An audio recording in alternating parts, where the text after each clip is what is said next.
Assalamualaikum warahmatullahi wabarakatuh. Waalaikumsalam warahmatullahi wabarakatuh. Bagaimana menyikapi seorang suami yang hobinya ngobrol-ngobrol ya berlama-lama 24 jam baik di WhatsApp, Facebook, dengan perempuan yang bukan istrinya, Masya Allah, dengan mesra dan menggibahi istrinya, dilakukan terus-menerus. Bukankah ini hukumnya haram? Apakah ini fitnah jid-jid? Ya. Apakah sholat yang dia lakukan tidak membekas sehingga tidak bisa mencegah perbuatan keji dan mungkar? Bagaimana mengobati penyakit yang demikian? Baik, dan bagaimana menumbuhkan rasa takut bermaksiat saat bermaksiat kepada Allah Subhanahu wa taala? Baik. Catat dulu ayat-ayatnya. Kalau yang nulis persoalan suami pasti ibunya. Baik, kalau yang nulis persoalan istri pasti bapak di atas. Ini ibu, silakan tulis ayat-ayatnya dulu. 1. Quran surah 49 ayat 13 untuk mencari pasangan dulu. Kemudian yang kedua, Quran surah 4 An-Nisa ayat 19. Ayat 19 sudah. Ini untuk para suaminya. Untuk ibunya ayat 34 sampai ayat 35. Ayat 34 sampai ayat 35. Sudah. Kemudian selanjutnya ini caranya, cara mendakwahinya. Quran surah ke-16 An-Nahl ayat 125. Ayat 125. Kemudian cara melahirkan kekhusyuan sehingga dibebaskan dari hal-hal yang mengandung maksiat bisa dilihat diantaranya Quran surah 57 Al-Hadid. Besi itu keras, jadi ada yang hatinya keras ya, sulit mendekat kepada Allah. Tadi ayat ke-16-nya, ayat 16. Kemudian zikir ibadahnya tadi tentang salat ya, Quran surah ke-29 ayat ke-45-nya. Surah 29 Al-Ankabut ayat ke-45. Kemudian kalau hatinya sudah bagus, dekat dengan Allah, diminta supaya dijaga dan tidak berbuat maksiat. Quran surah ketiga Ali Imran ayat ke-8. Baik. Mari kita mulai. Pertama, dalam pencarian pasangan, ini sumbernya dari sini dulu. Sumbernya dari sini. Ya, ini saya lihat masih ada yang barangkali belum menikah ya, dan juga diantara yang pemirsa yang melihat kita tidak bergabung dengan kita, barangkali ada yang belum berumah tangga. Intinya ada nasihat dari Quran dan tafsir dari Nabi yang akan sangat menentukan kehidupan berumah tangga. Ya. Kata Al-Quran, kalau kita mulai mencari pasangan dalam berta'aruf, perhatikan kalimat Qurannya, ya ayyuhan nasu inna khalaqnakum min dzakarin wa untha wa ja'alnakum syu'uban wa qabaila lita'arafu. Ya, kami jadikan laki-laki perempuan dari manapun asalnya untuk saling mengenal. Kalau sudah kenalan, ada keseriusan, ya, maka yang paling dilihat pertama kali inna akramakum indallahi atqakum. Ya, bukan yang didahulukan bukan perkara-perkara dunia. Ya, maaf, apakah kayanya, kedudukannya, ya, gelarnya, atau bahkan ketampanan dan sebagainya. Ukuran terbaik, ini nasihat Quran, adalah bagaimana ukuran ketakwaannya, ya, keberagamaannya, kedekatannya dengan Allah Subhanahu wa taala. Itu yang paling standar. Ya. Yang lainnya akan mengikuti. Jika Anda menemukan seorang misalnya laki-laki khususnya, ya, karena perempuan itu menunggu, ya, laki-laki khususnya dengan karakteristik keagamaannya kuat, maka jangan ditunda. Itu anugerah yang paling besar, ya, anugerah paling luar biasa. Ya. Jadi kata Nabi, tunkahul mar'atu li arba'in, dinikahi perempuan itu, dinikahi. Kenapa kalimatnya menggunakan pasif? Karena umumnya perempuan menunggu. Ya, laki-laki mencari. Ya. Tunkahul mar'atu li arba'in. Ya. Satu, li jabaliha, ya. Kedua, kemudian li nasabiha, ketiga li maliha, yang keempat li diniha. Fa'in waharat dinuha taribat yadak. Ya. Maka jika Anda ingin menikahi seorang perempuan, sama berlaku juga untuk laki-laki. Maka perhatikan 4 aspek kata Nabi. Ya. 1, bisa dari parasnya, dan 2 bisa dari latar belakangnya, 3 bisa dari kemudian harta bendanya, tapi yang keempat, ya, fadhfar bidzatid dini taribat yadak. Fadhfar bidzatid dini, ya, utamakan yang punya kekuatan agama yang bagus, maka taribat yadak, tanganmu akan beruntung, ya, akan beruntung, akan mudah, ringan dan sebagainya. Maka yang pertama, mohon izin, mohon maaf ya, sebetulnya persoalan ini muncul dalam rumah tangga karena sebelum rumah tangga pernah dipelajari dulu. Ya. Seharusnya yang terjadi sebelum berumah tangga kenali dulu pasangannya seperti apa, keadaannya bagaimana. Sering ada keluhan Pak, ya ibu. Ada ibu mengatakan, Ustaz, setelah saya menikah, kok suami saya kelihatan aslinya? Ya ibu pengen aslinya apa palsunya? Kenapa nggak dikaji sebelumnya? Lihat, ya kenali dulu, dalami dulu dan sebagainya. Kalau sudah paham, kemudian pelajari fungsi kehidupan di rumah tangga. Suami perannya apa? Ya, perempuan perannya apa sebagai istri? Maka diturunkan kemudian ayat-ayatnya. Dan hebatnya, ketika menerangkan tentang peran suami istri ini, please, di Quran kemudian disampaikan kemungkinan-kemungkinan masalah yang terjadi di rumah tangga. Demi Allah saya katakan, bolak-balik kemana-mana pun, ujung-ujungnya akan ke situ juga. Dan solusinya, Anda mau konsultasi ke psikolog, psikiater, ahli apapun, ujung-ujungnya ke Quran juga itu. Ujung-ujungnya. Ya. Kalau bukan karena persoalan miskomunikasi, maka persoalan-persoalan lain yang mungkin terjadi. Ya. Apa diantaranya? Mari kita lihat. Pertama, ini nasihat saya untuk para suami. Quran surah ke-4 ayat ke-4. Kata Quran, saya belum ke ibu dulu ya. Nasihat untuk para suami dari Al-Quran. Perhatikan kalimatnya. Ya ayyuhalladzina amanu. Hei para suami-suami yang masih merasa punya iman. Ya, kita terjemahkan langsung dengan suami karena konteksnya ya ini ditujukan kepada suami. La tayyifun nisaa karha. Jangan kau wariskan sifat buruk, watak burukmu, ya, hal yang tidak disukai kepada istri-istrimu. Ya, ini hati-hati. Seakan-akan ada gambaran peringatan bagi ibu bahwa tidak seindah kelihatannya sebelum menikah. Oh, hati-hati ya. Ada setan khusus nanti yang menggoda kehidupan rumah tangga. Jadi kalau sebelum menikah, ini sudah wajar, normal. Semuanya kelihatan indah. Jangankan orang Islam, non-Muslim pun tahu itu. Sebelum menikah semuanya indah. Ya, karena setan ingin mengajak kedua ini bermaksiat. Supaya jauh dari Allah, itu bermaksiat. Tapi yang luar biasa, setelah menikah, tiba-tiba semuanya jadi tidak indah. Ada setan khusus yang menggoda di kehidupan rumah tangga. Di Al-Baqarah 102 itu. Hati-hati, ya, hati-hati. Yufarriquna bainal mar'i wa zawjih. Tugasnya memisahkan antara suami dengan istrinya. Sebelum menikah itu bagus. Setelah menikah kok jadi lain. Begitu lihat pengajian, taklim, ya Allah, kenapa suami saya tidak seperti ustaz ya? Itu jauh lain. Ya, bisa berubah tuh. Dibuat jelek semuanya, lupa seakan-akan yang puluhan tahun yang lalu itu jelek semua. Ya, jelek semua. Hati-hati, ada sesuatu yang terjadi di situ. Nah, maka dari itu dijelaskan oleh Quran, hati-hati, ibu, ada watak-watak yang mungkin tidak sampai, tidak terlihat saat berumah tangga nampak. Maka yang pertama diminta bukan istrinya, tapi suaminya, diperingatkan oleh Allah. Lihat kalimatnya. La tarithun nisaa karha. Jangan wariskan watak yang tidak baik setelah berumah tangga. Karena demi Allah, itu titipan dari Allah. Ya, mohon izin, mohon maaf. Allah menitipkan pada seorang lelaki yang tidak dititipkan pada lelaki lain. Karena Allah sangat percaya cuma pria ini yang bisa menjadikan perempuan ini menjadi solehah.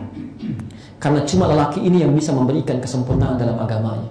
Cuma lelaki ini yang bisa melindungi, merawat dia. Allah percaya, justru dia mengkhianati kepercayaan Allah.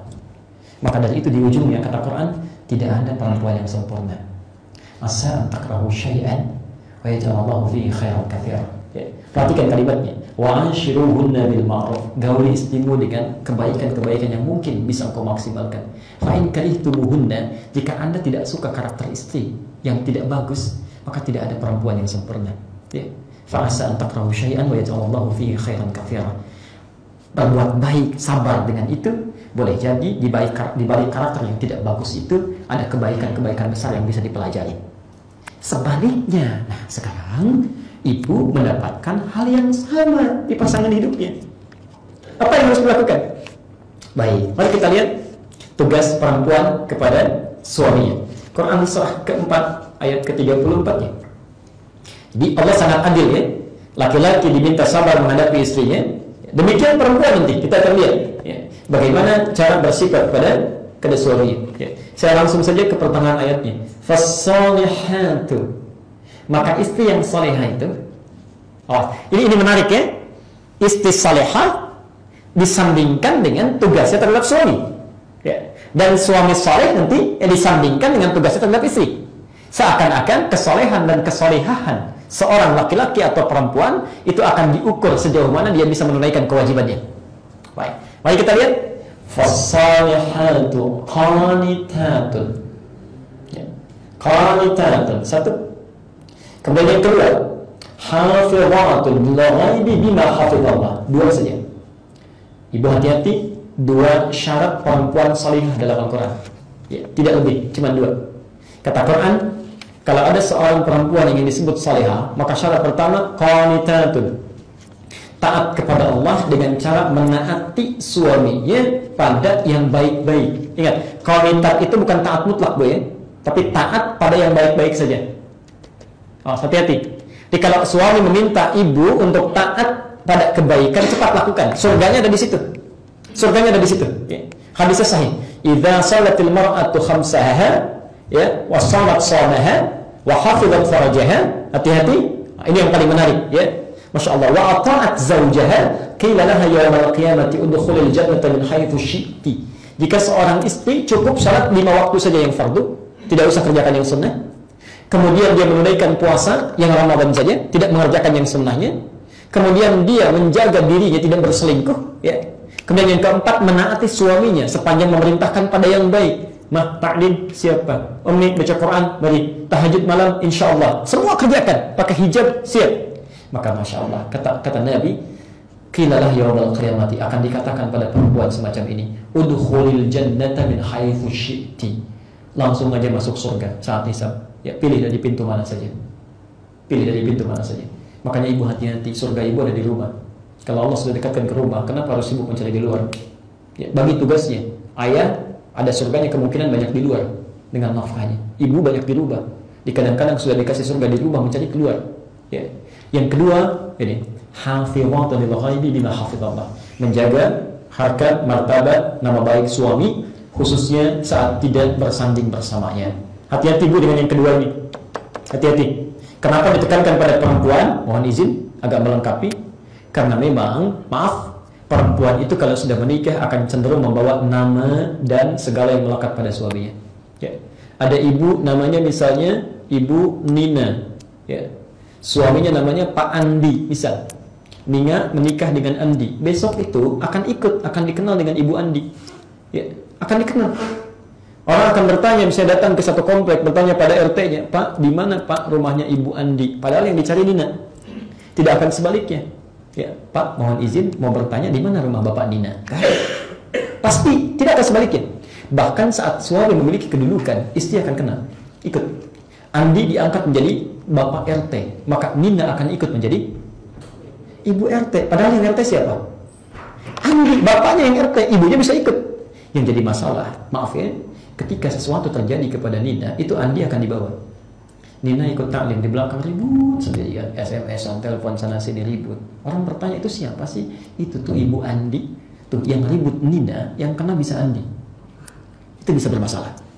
Nah, karena itu kemungkinan dalam kehidupan dua tugas ini tidak akan sempurna. Selalu ada persinggungan, ada persoalan miskomunikasi, ada persoalan maksiat yang digoda oleh setan. Sekarang yang terjadi, suaminya kena bujuk rayu, terkena satu godaan oleh setan, datang melalui perangkat tertentu. Apa yang harus dilakukan? Ini poinnya. Pertama kata Quran, komunikasi. Komunikasi. Dakwahi dengan baik.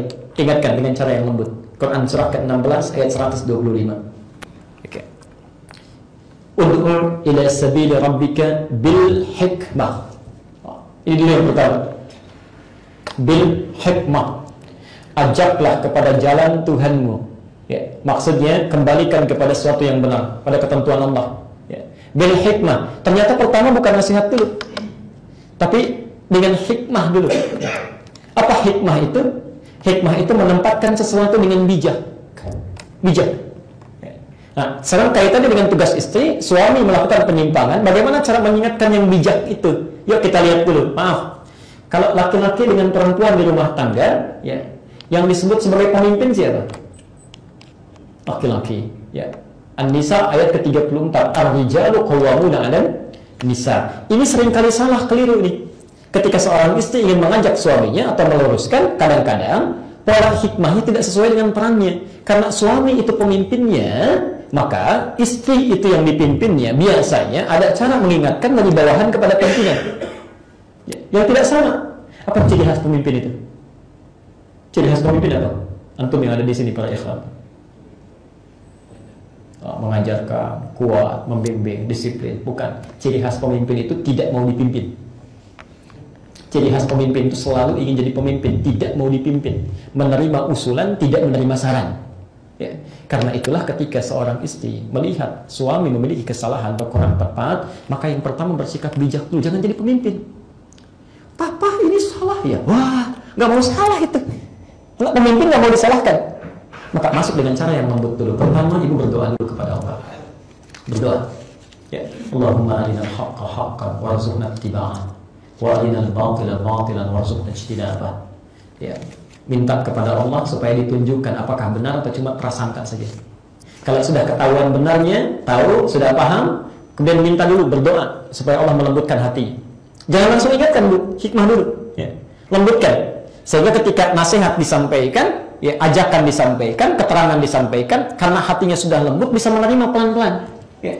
Tapi kalau langsung tiba-tiba misalnya, apalagi ditunggu sampai berbuat salah, dipergoki dan sebagainya, dirunyam masalahnya, dirunyam. Ya. Maka dari situ, setelah dilembutkan hatinya, minta kepada Allah, baru kemudian diingatkan, wal mau'izatul hasanah. Ajak waktu yang bisa merenung, malam sebelum tidur, disampaikan. Jangan dulu langsung ke materi, ke inti. Sampaikan bagaimana saat dulu bersama-sama kita menjalin pernikahan. Ya, ibu menitipkan kepada suami itu, ya, kemudian bapak menitipkan, kemudian mulai berdoa bermohon kepada Allah, minta dengan baik-baik, sebutkan dengan kalimat yang lembut. Ya.